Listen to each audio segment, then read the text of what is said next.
안녕하세요. 떠드는 사람입니다. 잘들 계셨나요?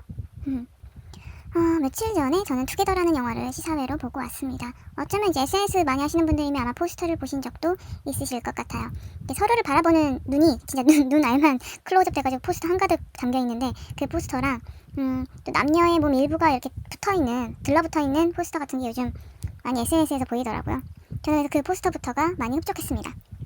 저는 바디오라를 좋아하니까요. 그래서 투게더라는 제목도 뭔가 제목만 들어봤을 때 투게더니까 뭔가 둘이게 무슨 일이 생기는구나, 바디오라니까 이 둘이 뭐 몸이 어떻게 되나보다, 이렇게 이제 예상을 했죠.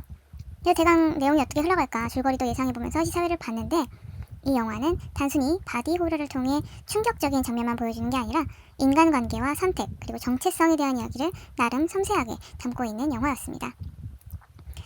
이 영화에는 주인공 커플이 나와요. 실제로 배우들끼리 부부라고 하던데, 어쨌든 영화는 그 커플의 감정선을 중심으로 서로에게 얼마나 의존할 수 있는지, 서로를 얼마나 받아들일 수 있는지, 그런 모습들, 그런 형태들을 탐구하는 구조를 가져갑니다. 그 극단적인 상황이 계속해서 발생해요.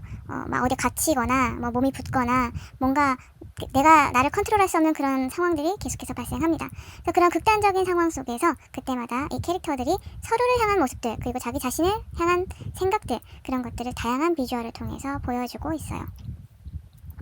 이 바디호러 장르라고 했잖아요. 이 바디호러는 불쾌감을 주는 경우가 많습니다. 그럴 수밖에 없겠죠. 신체를 변형하는 과정이 나오니까 불쾌한 이미지가 생성될 수밖에 없고, 사운드라던가 연출 설정 자체가 이렇게 유치하진 않을 거예요. 그래서 투게더도 보는 사람에 따라서는 바디호러 씬들이 불쾌감이나 공포감을 줄 수 있습니다. 그래서 저는 투게더를 보면서 이거 생각보다 대중적인 영화다라고 생각을 했어요. 왜냐면 그렇게 막 난이도가 있는 바디호러는 아니에요. 물론 이 바디호러에서 그런 징그러운 장면, 그런 것들, 불쾌감을 주는 장면이 있을 수는 있는데 그게 그렇게 딥하지는 않다. 그래서 그런 바디호러를 통해서 단순히 공포를 유발하려 한다기보다는 되게 깜찍한 부분이었는데, 계속해서 상상할 거리들을 던져요. 캐릭터들의 관계성이나 그 상황에 대한 상상, 그리고 이 관계성이 주는 그 극단적인 상황을 이들이 어떻게 타개할 것인가, 어떻게 이겨낼 것인가, 이런 가능성에 대해서 계속해서 상상할 수 있도록 하나씩 던져줍니다. 물론 이것도 이제 받아 먹을 수 있는 사람이 받아 먹겠죠. 근데 아마 대부분 거의 다 보이실 거예요. 이제 장면들에 그런 장치들이 있으니까. 그래서 이렇게 영화를 보다 보니까 서브스턴스가 생각나는 거예요. 그러니까 이제 어떤 특정 부분이 오버랩이 되는 부분이 있습니다. 근데 이제 정반대 방향의 길을 거는 이야기이긴 해요. 그러다 보니까 이 서브스턴스는 끝내 이 두 명의 캐릭터가 합의점을 찾지 못하고 평행선을 걷다가 결국은 자멸을 하게 되잖아요. 근데 만약 서브스턴스의 그녀들이 이 투게더 세계관으로 넘어올 수만 있었다면 그녀들은 어떤 전개를 보여줬을까, 그런 상상을 해보게 된 거죠. 어쩌면 이제 그렇게까지 서로를 물어뜯지도 않았을 거예요. 서로를 받아들이면서 완전히 하나가 되는 과정을 좀 더 색다르게, 좀 더 다이나믹하게 보여줬을지도 모르죠. 그녀들은 서로 원하는 것들을 얻게 됐을 것이고, 그야말로 해피엔딩으로 마침표를 찍었을지도 모릅니다. 물론 그들만의 방식의 해피엔딩이겠지만, 이렇게 서브스턴스와 투게더는 공통 주제를 다루고 있지만 감정적 경험이 완전히 다른 영화들이었어요. 그래서 이제 투게더를 보고 서브스턴스와의 상상을 하면서 야, 이거 팟캐스트에서 떠들면 재밌겠는데? 하는 생각이 든 거죠. 물론 투게더가 이제 아직 개봉 전이기 때문에 디테일한 줄거리나 설정은 이야기하지 않을 예정입니다. 단순히 이제 서브스턴스와, 제가 생각한 서브스턴스와 투게더의 공통 주제와 그런 관련된 이야기만 할 거고요. 그럼 이렇게 떠든 사람 248화 서브스턴스와 투게더, 이 두 바디 호러물에 대해서 떠들어보도록 할게요. 저는 서브스턴스를 작년 부산국제영화제 미드나잇 섹션으로 봤습니다. 이 미드나잇이 뭐냐면 밤 12시부터 아침까지 영화 3편을 쭉 보여주는 섹션이에요. 그래서 옛날에는 숙소를 못 얻었을 때 이 미드나잇을 이제 티켓팅한 다음에 숙소 대신 이제 영화를 보다가 자는 거지. 이렇게 많이 썼던 섹션이기도 합니다. 근데 이제 영화 3편이 등장하는데 보통은 두 번째 영화가 부국제에서 미는 메인 영화고, 첫 번째가 이 두 번째 메인 영화를 인질 삼아서 야, 이거 봐줘 하고 보여주는 거. 그리고 세 번째가 그래, 영화 2편 보느라 고생했으니까 그래 좀 잡아 좀 자도 괜찮은 거, 이제 그런 거 하나, 이제 그런 느낌의 영화들 이제 보여주면서 영화들을 배치하는데, 서브스턴스가 딱 두 번째 영화였거든요. 그때 첫 번째로 했던 영화가 얼마 전에 개봉한 괴기열차라는 공포 영화였습니다. 괴기열차를 보면서 좀 약간 이제 멍 때리면서 봤거든요. 이러면서 멍 때리면서 봤는데, 그때 이제 서브스턴스 때 자면 어떻게 하지 하고 약간 걱정을 했지만, 정말 진짜 1초도 딴짓을 안 하고 그대로 빨려 들어가서 끝까지 진짜 신나게 즐기면서 영화를 봤어요. 정말 좋았거든요. 진짜 이런 바디호러가 오랜만에 나왔다. 이렇게 때깔도 좋고 연출도 좋고 설정도 좋고 심지어 배우들도 좋아. 그리고 캐릭터들의 선택이나 이 두 캐릭터의 관계성이 주는 무게까지도 좋았던 영화였습니다. 그러고 나서 이제 몇 달 뒤에 정식 개봉을 했잖아요. 정식 개봉하고 나서도 이제 한 번 더 봤는데 역시 좋았어요. 그래서 또 한 번 더 봤지. 근데 이제 그때 이 영화가 엄청 흥행했잖아요. 데미 무어나 뭐 이제 배우들 덕분도 있었겠지만 저는 드디어 사람들이 바디 호러라는 장르를 많이들 알게 되었다. 좀 약간 바디 호러에 대한 그런 진입 장벽이 좀 낮아졌다라는 생각이 들어서 좀 즐거웠는데 다음 주에 개봉하는 영화 중에 바디 호러 영화가 한 편 더 있습니다. 이 신데렐라 이야기를 베이스로 하는 어글리 시스터라는 영화가 있는데 이 영화 티저가 이 한창 서브스턴스가 극장에서 흥행하고 있을 때 올라왔었어요. 그래서 그 티저를 보고 뭐야 이 영화? 되게 궁금하다. 이래 개봉했으면 좋겠다라고 생각을 했는데 개봉합니다. 그래서 이 영화도 다음 주에 보러 갈 예정이에요.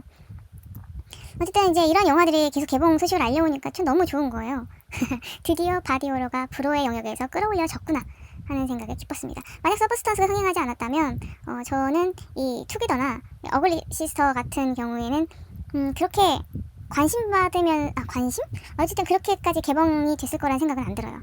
서브스턴스가 흥행이 성공했기 때문에 이 바디 호러도 사람들이 봐줄만 하겠구나. 뭐 설정이나 스토리만 괜찮다면. 그래서 이 투게더나 어글리 시스터가 개봉할 수 있었다라고 생각합니다.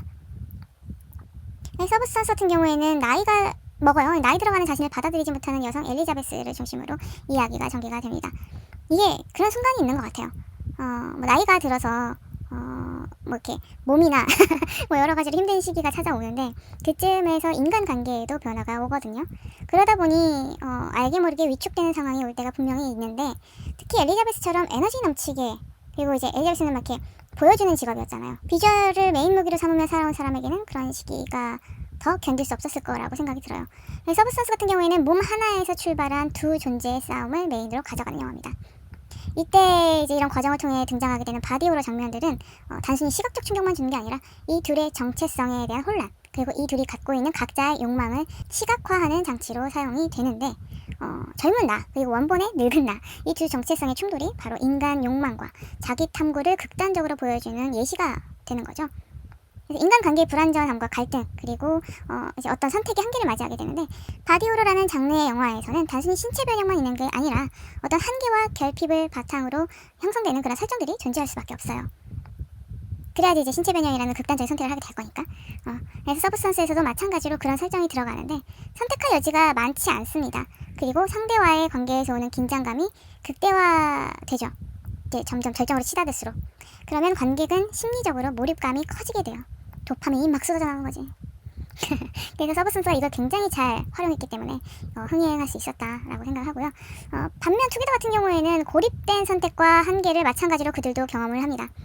이렇게 고립된 선택과 한계를 경험하던 그 두 여성이 투게더의 커플처럼 극단적으로 정말 극단적으로 난 너밖에 없고 넌 나고 난 너야 이런 식으로 극단적으로 서로를 의존하고 서로를 받아들였다고 생각해보세요.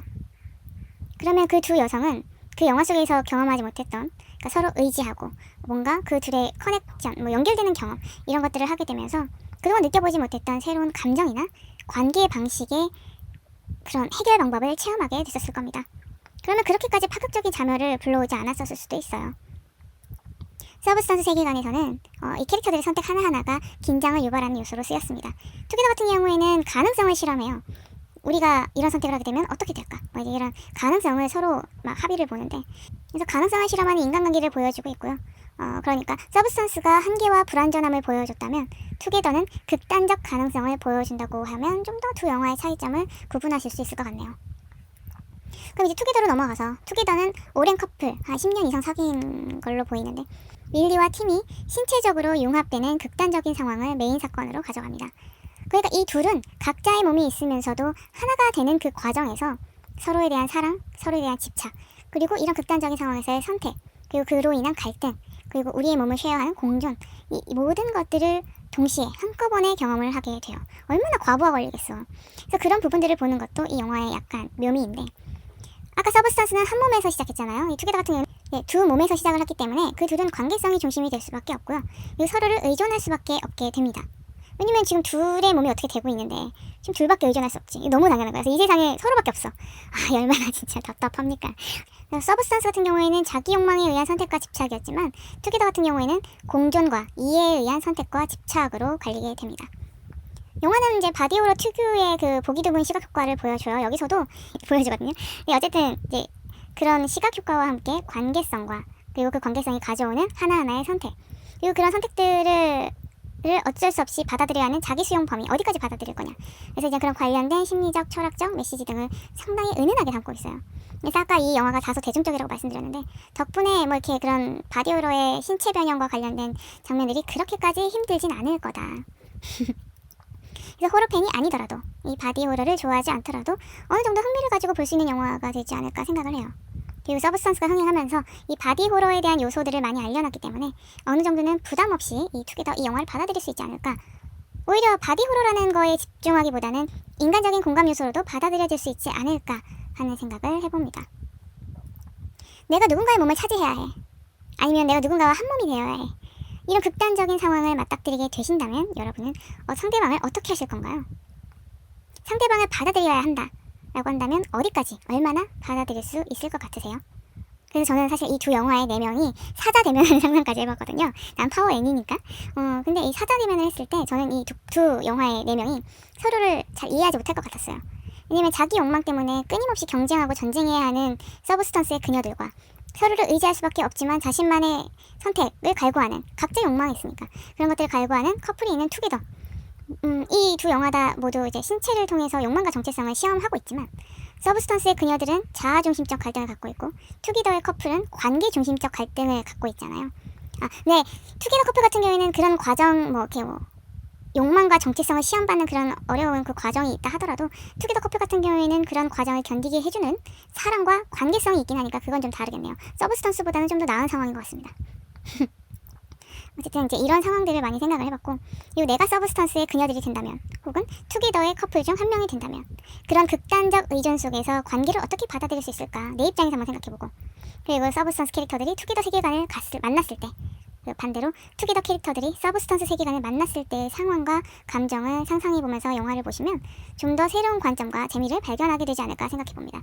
투게더 같은 경우에는 아까 상상의 여지들을 많이 장치로 남겨놨다 했잖아요. 근데 그런 장면들에서 유추할 수 있는 게 정말 많거든요. 뭐 결과에 대한 유추라던가, 그러니까 복선이죠. 그런 복선도 있고 저 캐릭터가 지금 어떤 상태다라는 거를 상상할 수 있게 하는 그런 장치들도 많아요. 그래서 그런 것들을 발견해가면서 보는 재미가 톡톡이 있는 영화였습니다.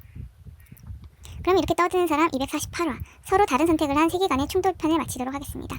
다음 249화에서는 어떤 이야기로 떠들지 기대해 주시고요.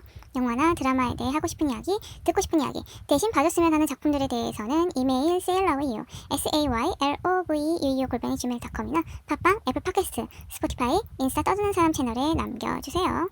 그럼 249화에서 만날게요. 안녕!